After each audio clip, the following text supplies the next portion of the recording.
françaisdanslemonde.fr, la première plateforme multimédia d'aide à la mobilité internationale.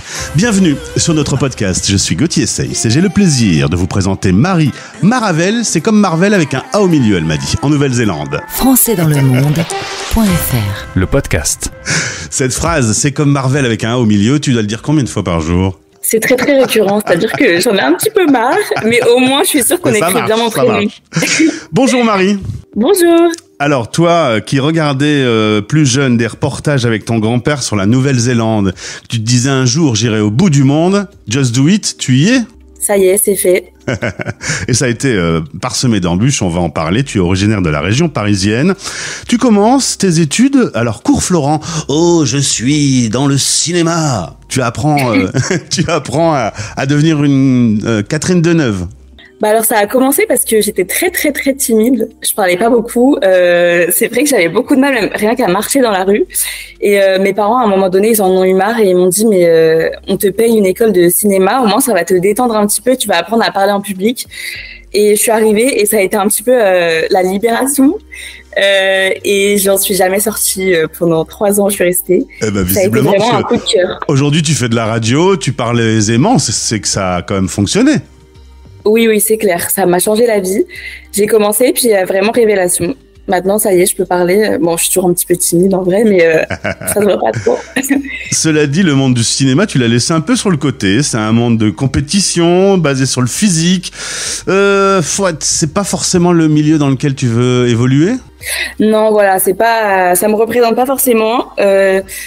Je suis très gentille avec les gens. J'ai un petit peu du mal avec la compétition. Je déteste rabaisser, etc. Et c'est vrai que ça m'a mis un peu trop la pression. Et j'aimais pas qu'on me choisisse moi par rapport à quelqu'un d'autre. Je me sentais un peu mal à l'aise. Donc je me suis dit, allez, on verra plus tard. Mais du coup, tu m'as quand même plus ou moins glissé dans l'oreille que t'avais fait des petits trucs. On t'a vu dans des pubs, par exemple ? Ouais, bon, j'ai un peu honte, ça. On va pas trop en parler.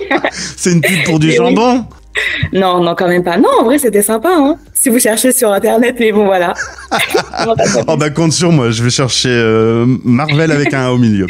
Merci. Tu poursuis tes études, tu pars dans le domaine de la communication, et puis tu vas décider de faire un PVT, programme vacances-travail, en Nouvelle-Zélande, parce que tu as envie justement que ces reportages que tu regardais avec ton grand-père puissent se concrétiser un jour. Badatra, il y a le Covid. Tout change. Tu ne peux plus aller dans le pays puisque les frontières sont fermées. Tu poursuis tes études en ligne. C'était pas très funky, ça. Non, pas du tout marrant. Je me suis retrouvée vraiment seule. Surtout qu'étudier chez soi, tout seul, on rencontre pas grand monde. Ça a été une période un peu longue. Et c'est vrai que quand j'en suis sortie, j'avais qu'une envie, c'était de partir. Comment on obtient un PVT pour aller en Nouvelle-Zélande ? Comment ça se passe, la démarche ? C'est assez simple en soi. Ça se fait en ligne. C'est pas très long. Je me rappelle plus du tout combien j'ai payé. En plus, c'était en dollars. Je pourrais plus vous raconter. Mais c'est vraiment très simple. Ça coûte combien à peu près ? Je pense que c'était dans les 200, si je dis pas de bêtises. Oh, c'est pas très très cher. Pour ce que c'est comme expérience, ça vaut le coup. Et du coup, tu obtiens ce PVT, mais avec le Covid, les règles vont un peu évoluer. Ils vont te donner une extension de visa pour que tu puisses, mais il faut prendre la décision rapidement, dans les 6 mois, pour que tu puisses quand même y aller. Exactement. Résultat. Ça a été une décision assez rapide. J'ai reçu un email en mars pour me dire que j'avais une extension de 6 mois. J'ai fini mon master en juin et j'ai pris mes billets en juillet pour août. Départ en août 2022 pour la Nouvelle-Zélande. Long voyage, très long voyage. Un voyage qui t'a fait un peu peur, peut-être, d'être seule, une jeune fille seule qui traverse le monde. Exactement. En fait, je savais pas du tout dans quoi je m'embarquais. C'est vrai que je connaissais personne. Je me suis dit, qu'est-ce que je vais faire en Nouvelle-Zélande ? J'avais pas de travail, j'avais pas d'appartement. C'était vraiment l'aventure et j'ai un peu paniqué. Mais en même temps, dans l'avion, je me suis dit que ça en valait tellement le coup. Et je pense que c'est quand on a le plus peur qu'on va vivre les meilleures expériences. Donc, n'hésitez pas à vous jeter dans le vif. Je crois que c'est le meilleur. T'avais lu un peu des trucs sur Internet, voyager seule quand on est une fille. T'avais un peu pris des tips là-dessus ? Non, je pense que j'ai pas voulu me faire peur parce que souvent quand on cherche ça sur Google, on ne trouve pas forcément des bonnes astuces. Ouais, c'est vrai. Je me suis pas dit prendre de bombes lacrymo ou quoi que ce soit. J'ai vu que la Nouvelle-Zélande c'était très safe, donc en vrai ça m'a quand même rassurée. Petit passage par Singapour où vit ton oncle. Quand t'es arrivé là-bas, alors pour le coup ça change un petit peu de la France. C'était un bon souvenir pour toi ? Oh, j'adore Singapour. J'étais allée quand j'avais 13 ans avec mon grand-père justement. Et là, j'étais retournée parce que justement, c'est entre les deux. C'était vraiment à 12 heures d'avion, puis 12 heures pour la Nouvelle-Zélande. Ça me faisait vraiment un bon break. Et Singapour, c'est vraiment une ville coup de cœur. C'est vraiment génial. Après ce long voyage, tu t'installes à Auckland, tu vas faire une coloc que tu trouves sur Facebook. C'est incroyable, hein, les réseaux sociaux, ça permet des choses de fou.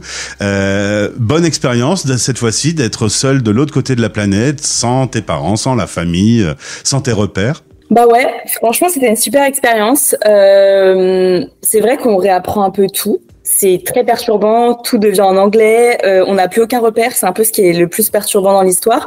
Il y a des moments où c'est hyper excitant et il y a des moments où ça fait super peur en même temps parce que c'est vrai qu'on s'habitue souvent à notre routine. Parfois, on en a marre de la routine, on se dit c'est saoulant, mais quand on l'a plus, en fait, c'est là qu'on panique. Mais c'était vraiment une super expérience et on apprend vraiment sur soi-même, on se retrouve tout seul face à soi-même et ça fait vraiment grandir. Est-ce qu'il y a des moments, tu te souviens, au début, tu t'es retrouvé seul en te disant « j'ai fait une connerie, j'aurais jamais dû venir ici, je vais pas m'en sortir ». Il y a eu des moments un peu de doute, un peu profond, pas agréable.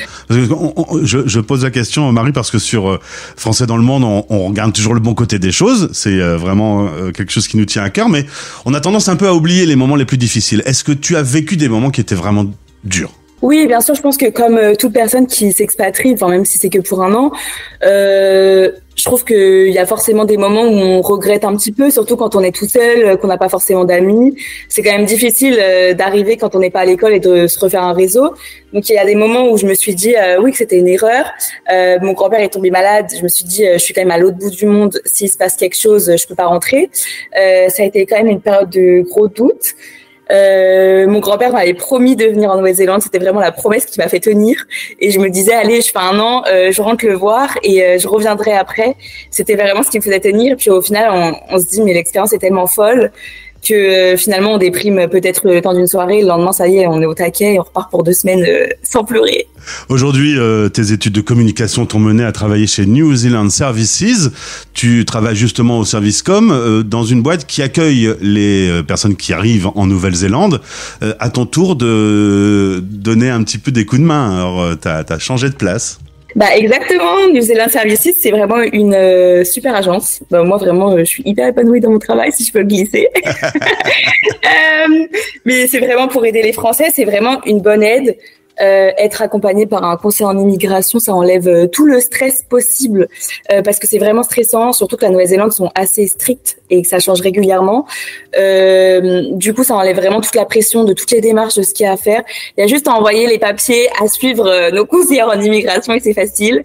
Encore une fois, comme disait Philippe dans un autre podcast, c'est pas obligatoire, mais c'est vraiment beaucoup plus facile et on aide vraiment les Français arrivés en terre safe. Marie, comment tu vois la suite pour toi aujourd'hui? T'es toute jeune, de l'autre côté du monde. C'était une aventure, c'est un PVT, donc il y a une date de début et il y a une date de fin aussi. Tu réfléchis un peu au futur? Là, mon futur est en cours puisque du coup, je vais passer en work visa et je vais rester travailler en Nouvelle-Zélande pour New Zealand Services. Mon futur, je l'imagine vraiment en Nouvelle-Zélande pour l'instant. Je me suis pas posé d'autres questions. Pour l'instant, je suis bien ici. Je me suis fait mon nouveau réseau, c'est ma nouvelle petite vie. J'ai ma nouvelle routine. Je suis pas prête à en faire encore une nouvelle. Et je trouve vraiment que la Nouvelle-Zélande, c'est vraiment un super pays pour vivre. Au-delà des paysages extraordinaires, parce que ça, tout le monde le sait, je pense. C'est vraiment un pays safe et les gens sont tellement accueillants et bienveillants que ça donne pas envie de repartir. En tout cas, tu peux reprendre ta carrière de cinéma, puisque tu sais qu'en Nouvelle-Zélande, il y a les plus grands décors de cinéma, notamment du Seigneur des Anneaux, pas très loin de là où t'es. J'y ai pensé. Après, le petit problème, c'est l'accent. Ouais. Je pense que mon anglais est pas mal. Après, l'accent, c'est peut-être à revoir. Mais pourquoi pas dans le futur passer des castings, on verra. Marie, merci pour ce témoignage. Si vous aussi, vous voulez faire un PVT, vous pouvez entrer en contact avec Marie qui jouera le jeu. Et je te remercie, Marie, puisque c'est toi qui nous as contactés via les réseaux sociaux, LinkedIn pour ne pas le citer. Et puis, je voudrais offrir cette interview à ton grand-père qui nous écoute de là où il est aujourd'hui, puisque c'est un petit hommage. On l'embrasse bien fort, puisque je suis sûr qu'il écoute la radio, c'est sûr et certain. Sûr. Merci Marie, à bientôt. Merci. Français dans le monde.